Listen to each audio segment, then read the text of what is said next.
WJCT. Good morning. I'm Hethel Putt in for Ann Schindler, and this is First Coast Connect. Today, as manatee deaths spike in Northeast Florida, a local nonprofit brings scientists, conservationists, and the maritime industry together to try and save these gentle giants while still keeping the shipping economy afloat. Later in the program, the Stadium of the Future unveils its grand staircase as the Big Cats prepare to take on the Kansas City Chiefs. We preview the team's Monday night primetime game this season. And first, we want to get to this segment about manatee deaths, and we've seen that they've recorded the highest numbers in Northeast Florida this past year alone, more than we've seen in years past. So how can we protect manatees from harm? We have two people joining us this morning who are spearheading these efforts. John November, Executive Director and General Counsel for the Public Trust for Conservation. Welcome back to the show, John. Thank you. And Jerry Pinto, Research Scientist with Jacksonville University's Marine Science Research Institute. Dr. Pinto, thanks for joining us. Good morning. So, John, let me start with you. Manatees have long been a cherished and protected species here in Florida, but in recent years, they've seen high mortality rates, 34 deaths reported here in Northeast Florida in this year alone, and 557 deaths statewide. Explain exactly what's going on with the manatee population in Florida right now.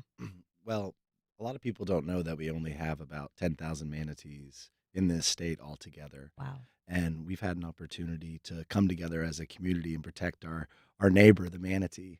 And by striking a balance between maritime commerce and conservation interests, we're really confident that we are going to be able to come together and bounce back from some of the tragedies that we've seen with lost manatee lives in the recent years. But there's optimism for the future, certainly, that the manatee are going to continue to rebound, especially if we can provide them the helping hand they deserve. So we've seen that there's been 85 deaths that were from watercrafts alone. Explain what's happening to the manatee population right now in Florida. Why are we seeing these type of numbers? Well, there's a lot of boating in Florida, and the manatees, unfortunately, sometimes lose their seagrass habitat that's sometimes outside of the main channel. And when they venture into the main channel, sometimes there are conflicts with vessels. And so it is a combination of recreational vessels and commercial vessels. But, you know, thankfully, we haven't experienced something called a unusual mortality event this year, which was even greater mortality was happening in 2019, 2020. But we've bounced out of that now, and we're ready to really rebound as a community and as a state to continue to protect the manatee. What is the Public Trust for Conservation, and what's its role in addressing the manatee deaths? Well, we really want to be proactive about protecting our waters, our conservation lands, and our wildlife. And there's no more charismatic and special animal in our community than the Florida manatee. And the opportunity to be proactive and really try to take some positive steps, not just to reduce the number of vessel strikes, but also to create great habitat for the manatees moving forward. They're very dependent on seagrass health. And if we can take steps as a community to identify where in our changing world and our changing river we can have the most success in restoring habitat for the manatee, we really think that that could give them the step forward they need to keep on calling Jacksonville, Florida home for centuries to come. They're ancient marine mammals. They've been here for a long time. We want them to stay here for a long time and be happy and healthy. Now, recently, your group secured $75,000, a challenge grant to begin process of developing more protections. Why is securing this funding important now rather than in previous years? Well, thanks to the Dolores Barr Weaver Legacy Fund, we've been able to secure a $75,000 challenge grant, and now the rest of the community gets to step up to the plate and help us try to match that to pay for our full budget to put together a white paper and educational materials. So when captains come into our port, a lot of them are international and they don't have a lot of experience knowing where the manatees are and how we can protect them to the greatest extent possible. And it's been truly inspiring because the maritime commerce community has stepped up to the plate and figured out, hey, what can we do? What are the best practices we can do? How can we improve our communications? How can we identify where these manatees are and take steps forward to protect them to the greatest extent practical? So this funding will allow us to ensure that we're not leaving any stone unturned, ensuring what we can do to make incremental change to protect these manatees. And Dr. Pinto, I want to ask you, you've been conducting research to help with this initiative. Can you tell us what they're doing and what they're seeing in terms of that research? Well, initially we started. This is a process that started 30 years ago. Um, the Manatee Protection Plan was put together. We did the research. This is Jacksonville University. Collected data where the manatees were, where their food supplies were, where they were getting killed, um, the nature of boating traffic, the compliance of boaters with speed zones, things like that. All this was put together and looked at for many years. Uh, and so we have this plan that's mostly directed towards recreational boating. We have 26 to 28,000 boats in our area. Um, the side that's not addressed as much is the commercial side. It is addressed on a case by case basis, but we thought that we could do better, and we're always trying to improve the plan and protect manatees. And we think that by looking at some of these alternative technologies, things like drones and acoustics and listening for sound, we can improve the communication about where these animals are at particular times, and then we can relay that through organizations like the Harbor Safety Committee to the commercial world that operate these large vessels and hopefully protect manatees further. Can you tell me a little bit more about that technology, the drone technology and sound technology? Exactly how is it being used and how is it helpful? Well, with the sound technology, we don't, there's a lot of sound, natural sound in the estuary as it is, but we call that biological noise. On top of that, you have a lot of vessel noise and um, dredging and all kinds of marine activities that add a lot of noise to the soundscape. So what we'd like to do is determine what the soundscape of the estuary is.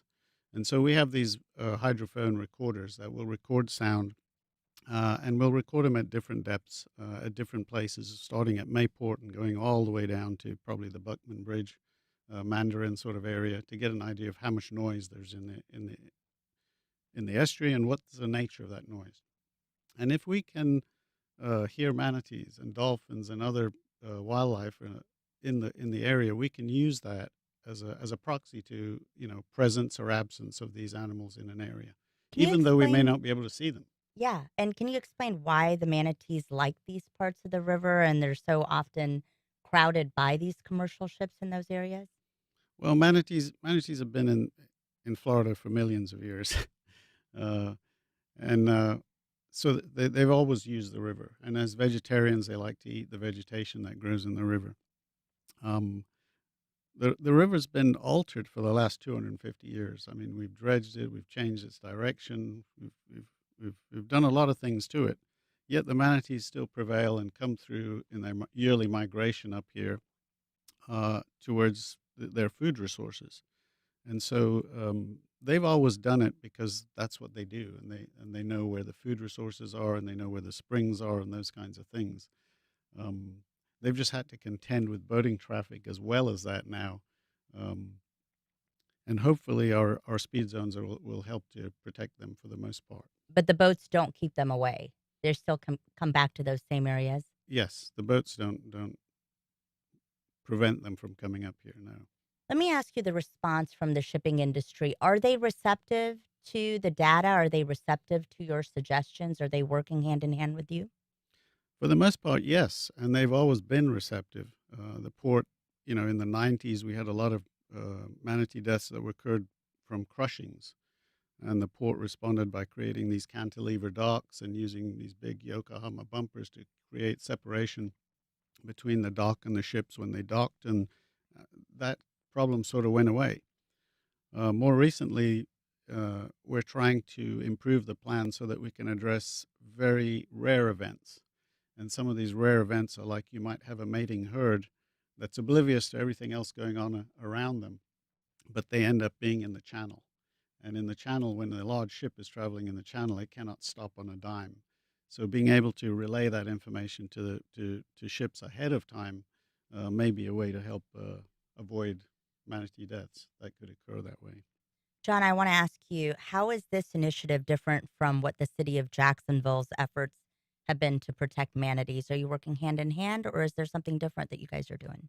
The city's been a great partner so far on the project, absolutely. But their focus primarily in the past was recreational boating, and there has been a lot of positive momentum created to reduce the number of vessel strikes caused by recreational boats in the future. But unfortunately, the subject of commercial vessels was largely unstudied in past manatee protection plans. We want to change that. Now, I got to make clear this is not easy. This is a challenge that's difficult because the manatees are so hard to spot in our waters. We have darker waters here in Northeast Florida, and so there are opportunities to use new technologies. This is 2025. AI, opportunities to use satellite surveillance and other high tech audio and visual detection devices can truly make a difference. And so we're trying to understand where we are now using the beneficial technologies that are out there to truly make a difference. So it hasn't been covered with this level of detail or this level of care to determine what can be done to reduce these strikes. And I think even more excitingly is creating habitat in the future for these manatees. Science gets better and better over time. We have greater challenges over time. Our river's getting saltier.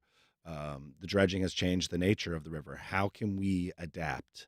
How can we create a food source for these manatees as they're traveling back and forth between our port and the springs, to give them a stop on the St. Johns River Highway and have a great rest stop here and have some food that they can eat? And a lot of manatees stay here year round. So how can we ensure that they're healthy?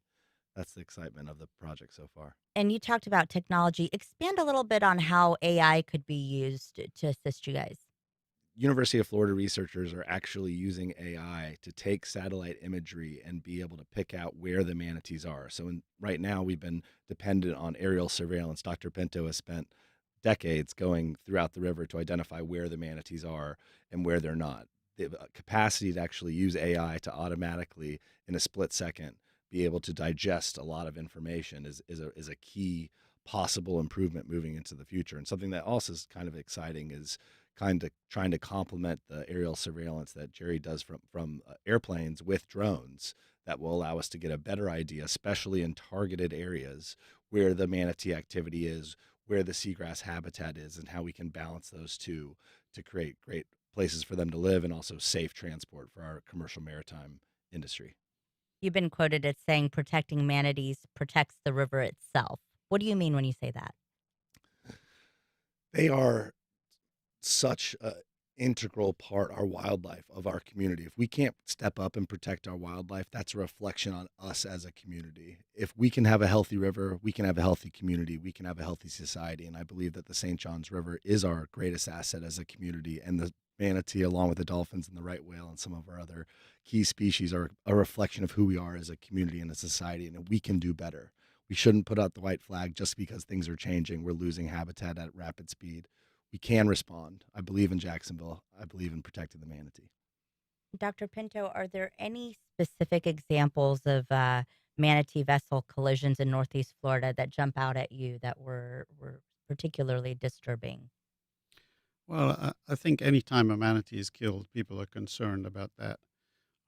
We've had I mean, the thing that we really care the most about is, can we not hit them with boats, and avoid the boat strikes?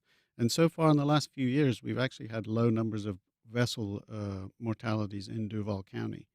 Um, this year we've had one so far. Last year and the year before, we had close to one or two, or low numbers. In the past, that number has been a lot higher at times, and we've had to do things to try to address why is that happening. And the nice thing about the Manatee Plan and the working with the maritime community is we can get together and we can evaluate what's going on. The law enforcement component is also very important in these plans in making them successful.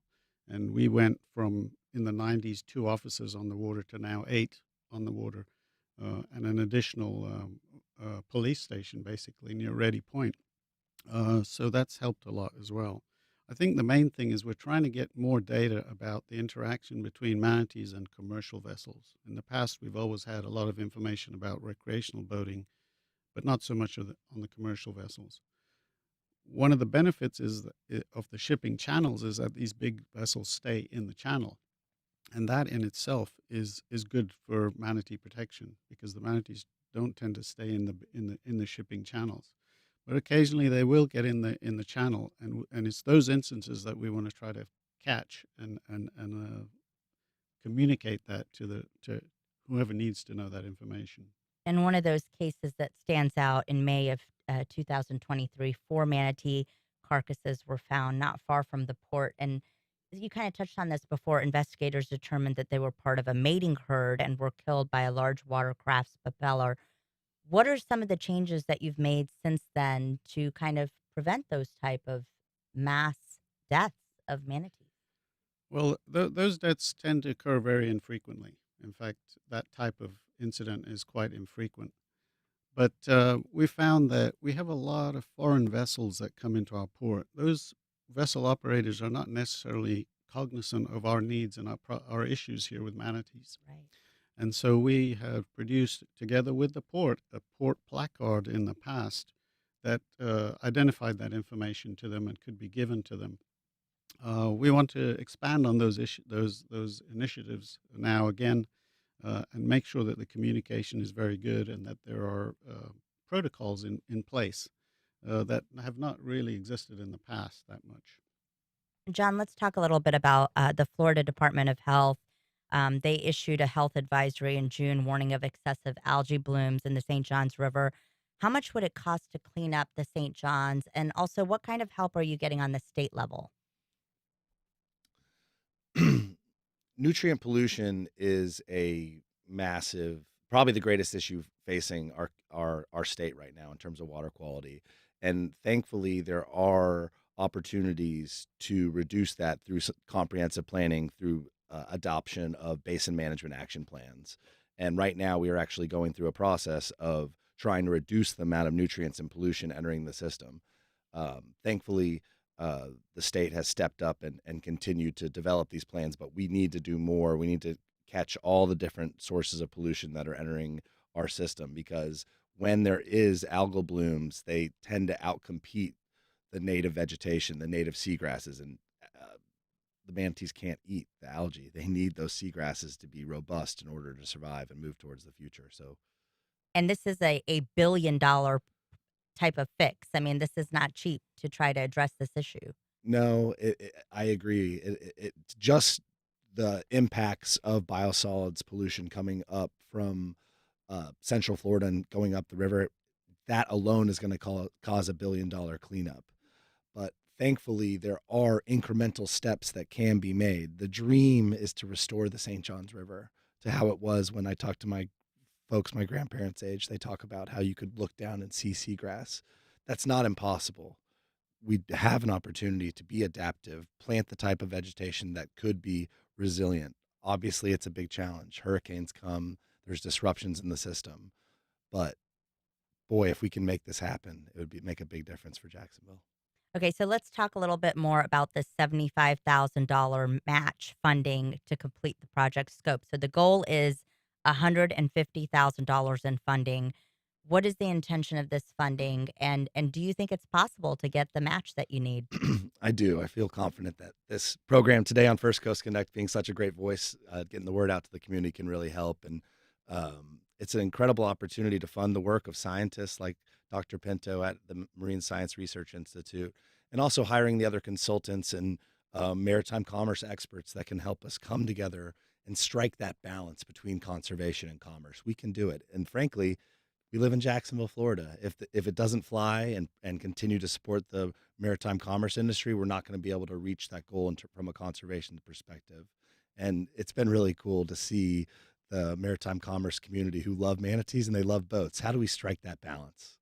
And what's the response that you're getting from the community when you talk about the issue of manatees? Because right now there are a lot of issues that take priority, and when you talk about environmental issues, sometimes it's hard to get people's attention. How do you do that? Well, yeah, less than 1% of all the giving in the state of Florida is for environmental causes. But thankfully, there's some people who have had those unique, almost spiritual experiences where they felt the power of the Florida manatee.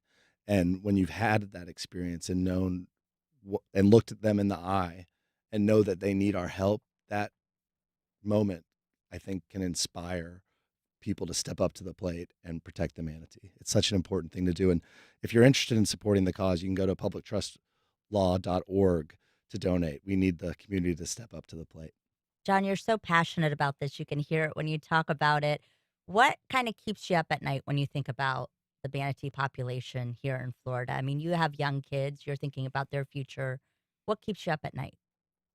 Just that it's not easy. Well, the quest we're embarking on is going to take really concerted effort, and it's going to be something we're likely going to be working on for the rest of my life. This is not something that we can just begin and then let go. Supporting the MSRI, who are been the community's leaders on manatee related issues, is something that I'm hoping to do for a long time, and collaborating the business community, the contractors out there who want to do restoration with the scientists, with the maritime commerce community. That super team can make all the difference. So it's not going to be easy, but we can do it. And Dr. Pinto, at the university level, are you seeing a lot of interest from students who are coming up and want to be part of this? Is this something that they are showing a lot of interest in as well?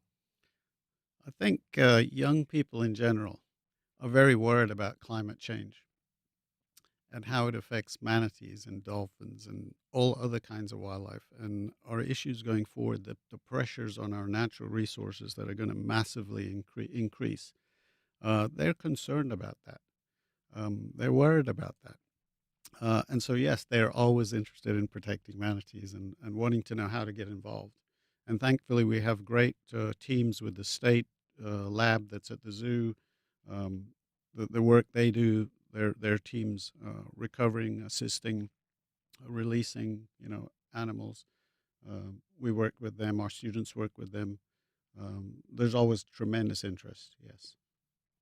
And what about you? Do you see a lot of potential with the changes you're making? Do you feel hopeful? Well, if you asked me this back in the day when we were starting the manatee protection planning process, Dr. Quinton White was instrumental in getting that off the ground. We thought manatees would be extinct within our lifetimes, and the amount of regulation in terms of speed zones and effort that's been put in statewide to protect the manatees actually made a big difference. And I think it's really helped. And so that's a success story, I think, in itself. But as John said, this is something that you can't let get cold. You have to keep working at it because y- if you take your foot off the gas, things can revert. And you need the entire community vested. So thank you again for the work you're doing, John November and Dr. Jerry Pinto. Thanks so much for being here. Up next, employing seniors to empower others. A local group addresses labor shortages by hiring seniors. We'll be right back.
Welcome back. A local group empowers and employs senior citizens to provide care and support to other seniors in need.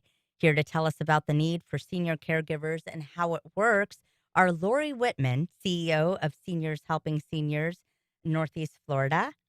Good morning. Good morning. Good Morning. morning. Tyler Whitman, President at Seniors Helping Seniors of Northeast Florida. Thank you for joining us. Thank you. And Allie Smith, a senior caregiver. Thank you again for being here. Thank you. Lori, let's start with you. You're a senior employment and senior care expert. How did you get involved in this work? I got involved when I decided to retire, but I wasn't really through. I'm a nurse and decided that I really wanted to keep working, but I didn't know what that looked like. And I felt like it was a calling. We found out about the franchise, and Tyler was available. His wife, Christine, was available. And my husband, Paul, who is a financial man, was available. So we took a leap of faith and reached out to the franchise and loved the model of senior caregivers helping seniors. And 3.5 years later, here we are. Tell me a little bit in your experience of what are the reasons that seniors want to get back into the workforce? There are a lot of seniors that have only Social Security. A lot of them are looking to supplement their income. A lot of our seniors are tired of just sitting at home. They still feel like they have something to give and they want to be active. So we accommodate them to meet their hours that they're looking for. Maybe it's 10 hours a week to sit with someone, to make sure someone has their meal, to go and check on someone. Maybe it's 40 hours a week, which we can't always guarantee that, but we try to match them up with the right person and the right personality, and give them that sense of feeling like they're still participating in a part of the world. Allie, tell us a little bit about what led you to become a senior caregiver. The agency actually, my mom hired them to take care of my stepfather. And he was a VA client, and Seniors Helping Seniors really worked well with him. And I liked what they did. They came in, they helped with him, and I'm like, I can do this. I can visit, I can take somebody to the store, I can help them, make sure they eat, remind them to drink so they don't dehydrate. And I love what they stand for. Walk me through your day. What's a typical day in your life? Well, it depends on the client. It's different with each client. I arrive at the home at whatever the time is. My clients are like family; they're extended family now, and so I'll help with breakfast and get breakfast ready. We'll sit and we'll talk. We'll pull weeds in the garden. We will go and just help with making appointments. Take them to an appointment. We just do lots of different things. We just make it feel them make it more like a friend than a family, and a family member than a caregiver. So they're comfortable. They're not uneasy with somebody being there. And Tyler, let me ask you, what are some of the challenges seniors face in the workforce right now?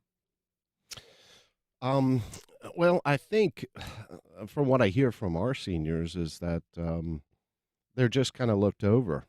If you are an older person, they're kind of looking for that younger person, which I think for us it's great because I mean our senior workforce is the best. I mean we've got people that they always show up. They're doing it for whatever reason, the best reasons. To be compassionate, to be there, and everybody else I guess in the workforce is they're kind of looked over. With us it's we're extremely happy when we find that older person that can come in and work with us. So What are the types of jobs, and I'll open this up to the whole panel, are good for hiring seniors? What types of jobs are they looking at? that's a great question. It is. It depends on the kinds of things that we have our seniors do are to be in the home with other seniors and possibly cleaning up some dishes after they've prepared breakfast, lunches, wiping down the countertops, doing a load of laundry, those sorts of things that they would normally do in a a normal day-to-day household activities, things that most people are accustomed to doing. Those are the things that they will do. And it could be weeding out in the backyard and helping someone plant some flowers and do those kinds of things. So those are things that a lot of our seniors do. With our company, we do provide not skilled nursing, but we provide people that need assistance with going to the bathroom or changing or showering. We provide people that help with that, and we have senior caregivers that are CNAs that help us with that. So they're happy to be in that environment because it's one on one as opposed to a facility where they have to do 12 to 15 baths in a shift, an eight hour shift. So for people that are older and aging but still want to be in that role, it gives them the opportunity to do their work, but it's not as difficult for them. I want to talk to you, Allie, a little bit about the loneliness epidemic that we have in this country. We hear that a lot for seniors. How do you think this helps tackle that? And what do you see firsthand when the seniors that you work with?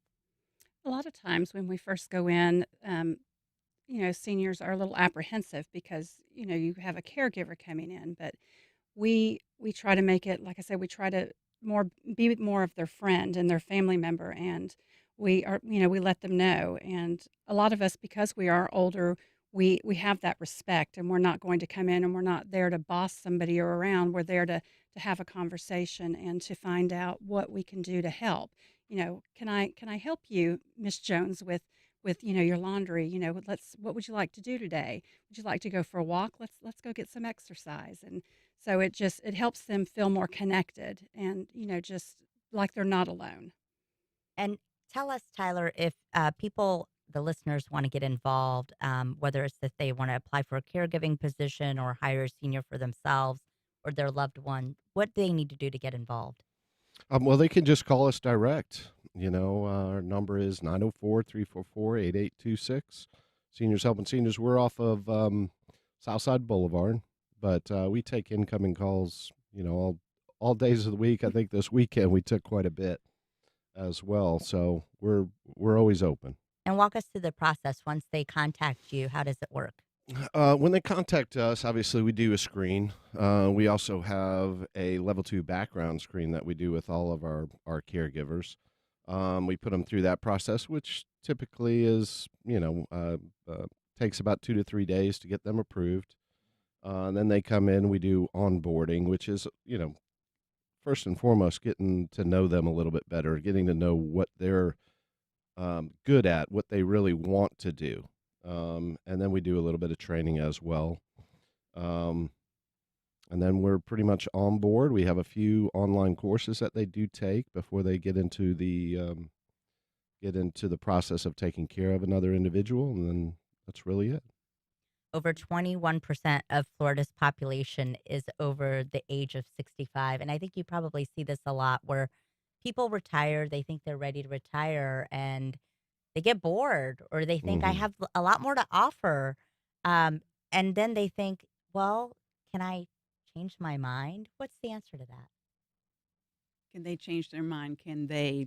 Come back to work. Absolutely. Absolutely.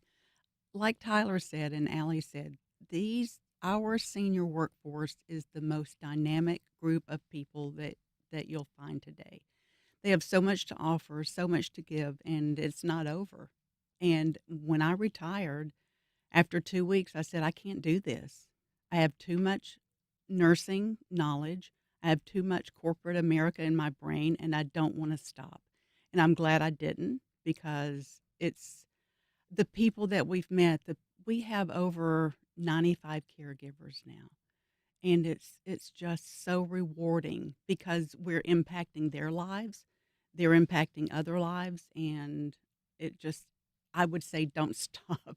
Just don't. Give us a call, like Tyler said. And how has it changed your life, Allie, to be involved in this personally? Just tell us what it's meant to you to have this.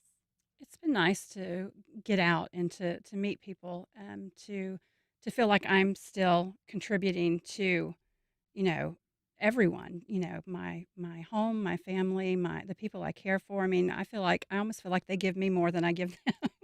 So it's really That's great. true. It's wonderful. What's the best part of your job? The best part of my job, oh my gosh, I love to go out and see the people, especially our veterans. We have a lot of veterans that we take care of, and Tyler does all of the work with the VA to get these veterans approved. We have had 3 World War II veterans that we've taken care of. We have a lot of Vietnam vets. We have Korean War vets. We have Gulf War vets now that we're seeing. Um, to know that we're making a difference for them, that we're there so that their wife can still go to work, but yet we can be in there to prepare meals and to make sure that they're safe and that they have what they need. It's so rewarding to be with them and to know that you're making a difference for that family. And I have to say, when you have the gift of taking care of people, that you have that compassion and empathy that you offer, it's a great gift that you're not giving that up and that you're sharing that with others. Thank you. Thank you, Thank Lori. you. Thank you, Allie, for joining us, and Tyler as well. It's wonderful to see what you're doing for seniors in our community. Up next, the Jaguars face off against the Kansas City Chiefs during Monday night prime time. How likely are they to come out on top? We break it down with our local sportscaster after the break. We'll be right back.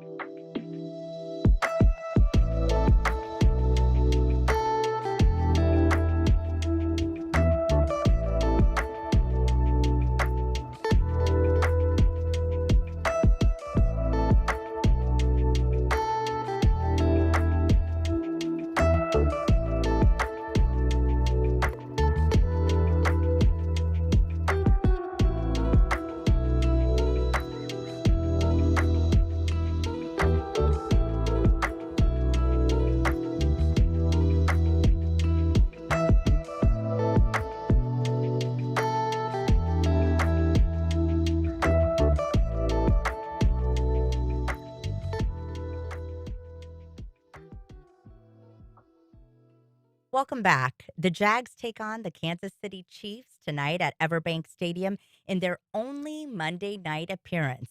Alessandra Pontbriand, sportscaster at WJXT News for Jax, is joining me live this morning. Thanks for being here, Alessandra.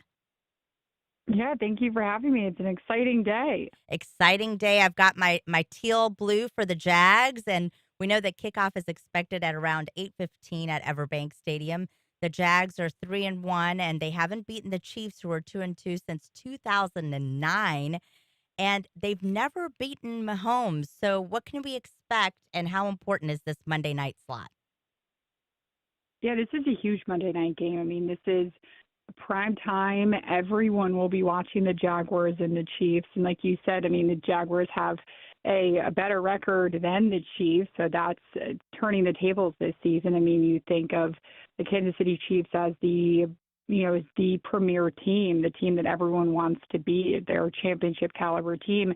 And I remember I asked head coach Liam Cohen earlier this week on Thursday when we got to speak to him, is this the opportunity for your team to really put on a show and make a statement? And he said, yes. I mean, this is the chance to put 60 minutes of great football on tape that everyone can watch. And like, you mentioned in prime time, the Jaguars are 7-5 at home on Monday night. And this is the 18th time, third consecutive season that they've been playing on the primetime slot. So, yeah, it's a big, big, big game for the Jaguars tonight. If they beat the Chiefs and they beat Patrick Mahomes, they'll solidify themselves as, a team to watch around the league.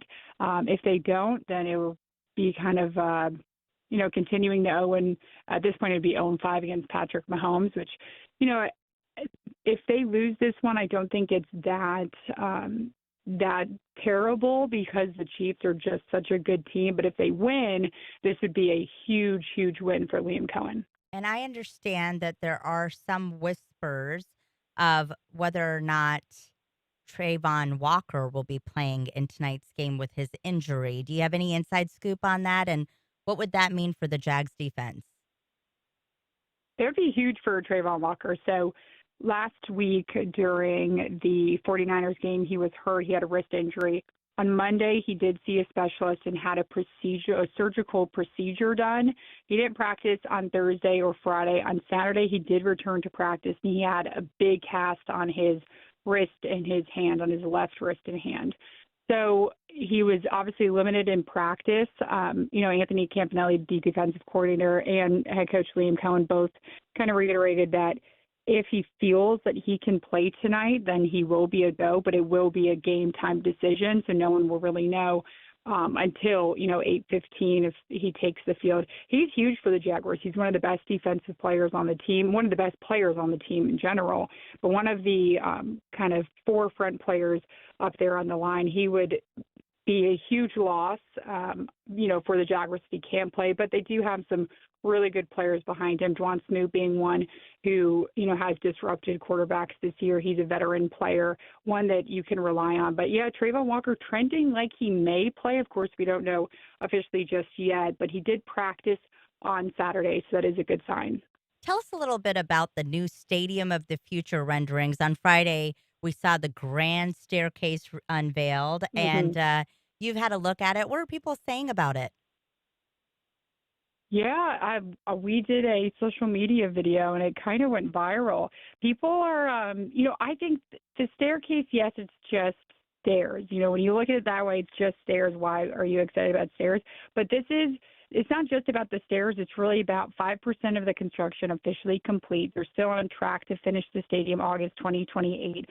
So this is the first really part of the stadium that we can see that's actually complete. The construction is complete, and that's really the exciting part. It is a nice staircase. I got to walk up it. And when you walk up it, you go to a much wider area for the main concourse. So, I think some people are excited for the staircase. Most people, I don't think, really care. But when you think of it as, okay, on a larger scale, we are now seeing the beginning parts of the construction, completed. That should get you excited. But yes, if you enter gate 1, you can see the staircase. You can walk up it to the main concourse and then get to your seats from there.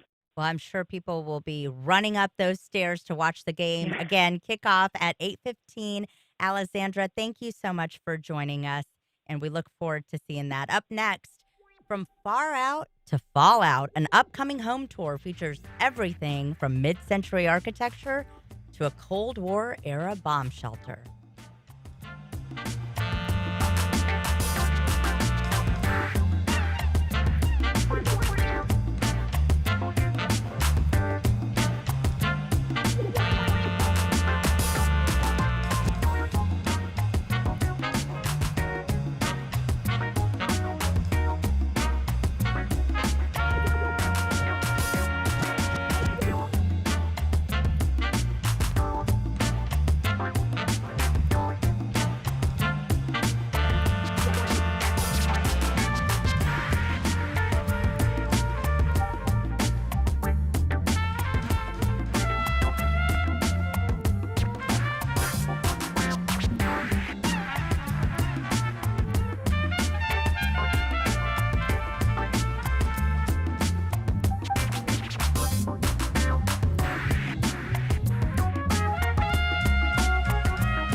Terrell Hogan Law.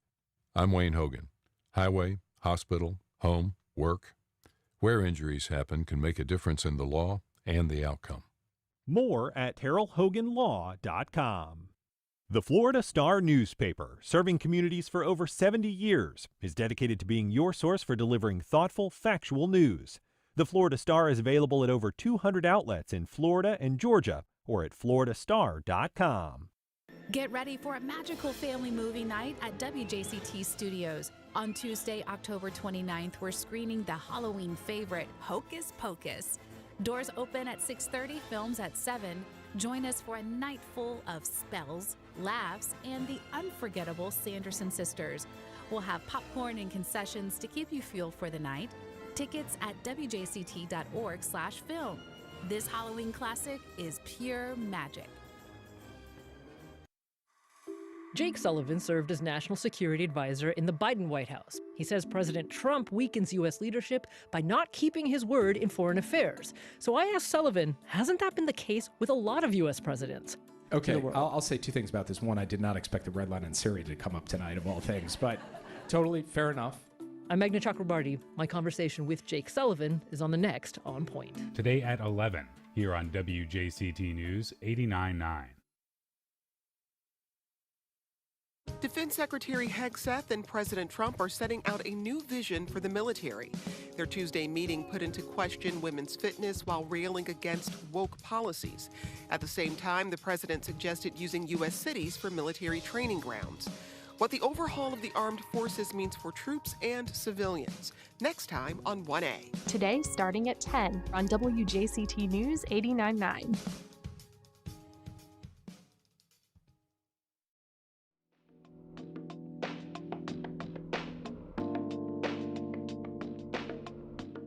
Welcome back. An Arlington home tour highlights the neighborhood's architectural treasures from mid-century modern designs to riverfront manors, and it even features a fallout shelter. Here to tell us more about the Arlington Mod and More home tour is Trisha Kaputska, chair of the Arlington Mod and More home tour, and Peter Mione, a featured Arlington homeowner. Thank you so much for joining us this morning. Thank you for having us. Well, this tour will focus on more recent architecture from the 1950s through the 1980s, but also one from the 1800s, a new construction home designed and built by architect who also worked for Bob Broward, a famous Jacksonville architect who was a protege of Frank Lloyd Wright. So a lot of exciting things to see. What do you think is the best part about this traditional event that attracts so many people to Arlington every year? Well, I mean, this year we have so many amazing homes that we're highlighting, but the best part for us, I think, as Arlington residents is it gives people from all parts of not just Jacksonville, but all parts of the state an opportunity to see our beautiful neighborhoods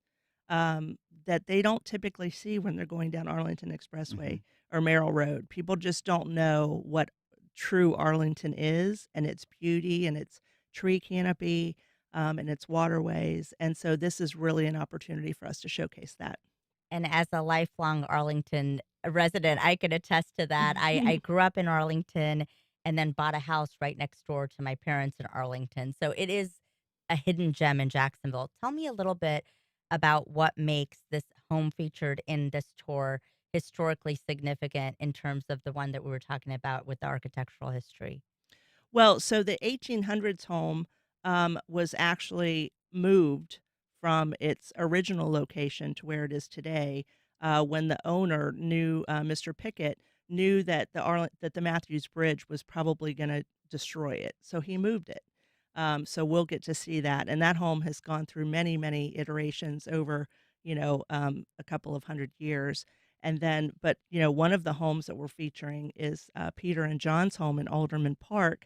And Peter can talk all about that, but it was built in 1957, and it was highlighted in the July 1957 issue of Better Homes and Gardens magazine. And Peter, let's talk about your house. You've lived there since 2006 with your partner. Can you tell us a little bit more about what makes your house so unique? Well, there's the aspect of the way that this house was built. There was an article in the Better Homes and Gardens that Trish mentioned. So someone actually clipped the coupon from the magazine, sent away for the plans, and then built the house based on the original. So that's a little bit different. And the house itself is very mid-century modern, big windows, floor to ceiling.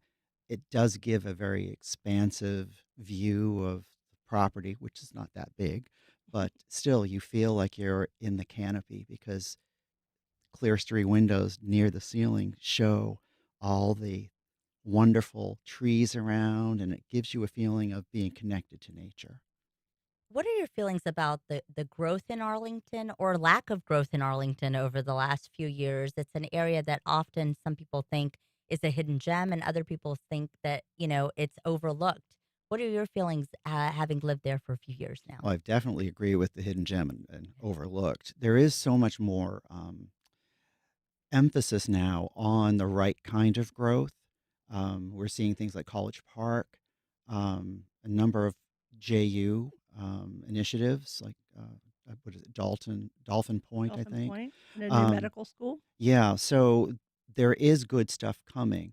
Unfortunately, what we see is an active need to ensure the right kind of development happens because there's a wonderful building across from College Park that housed a bank, very architecturally significant, but someone wanted to tear that down and put in a car wash. Like we need more car washes.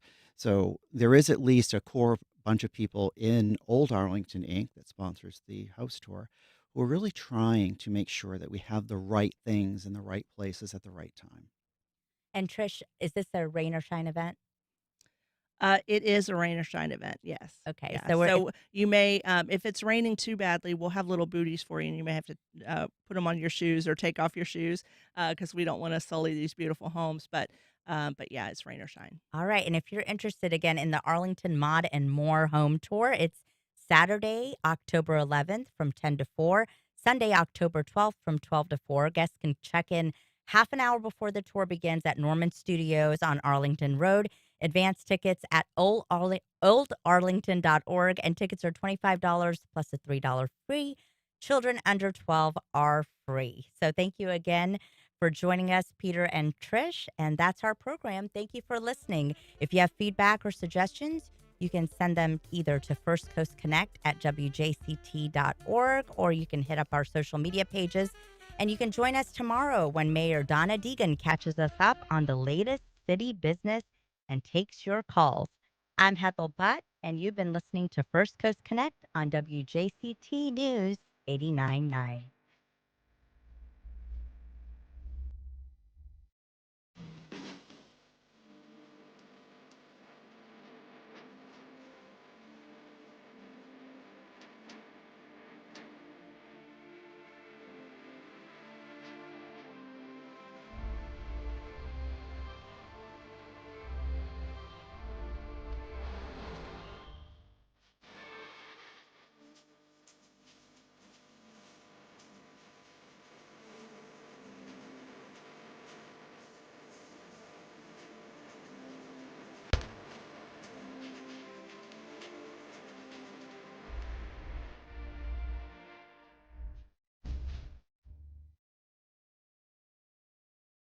Support for First Coast Connect is provided by Baptist Health and the North Florida TPO.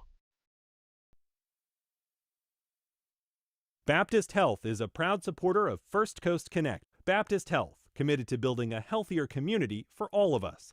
More info at 202-4YOU or baptistjacks.com. The North Florida TPO is committed to shaping our transportation future. We're focused on planning, funding, clean fuels, and new technologies for a vibrant, connected community. Learn more at northfloridatpo.com. Jags Chamber, with 3,000 members in Northeast Florida, is dedicated to driving economic growth and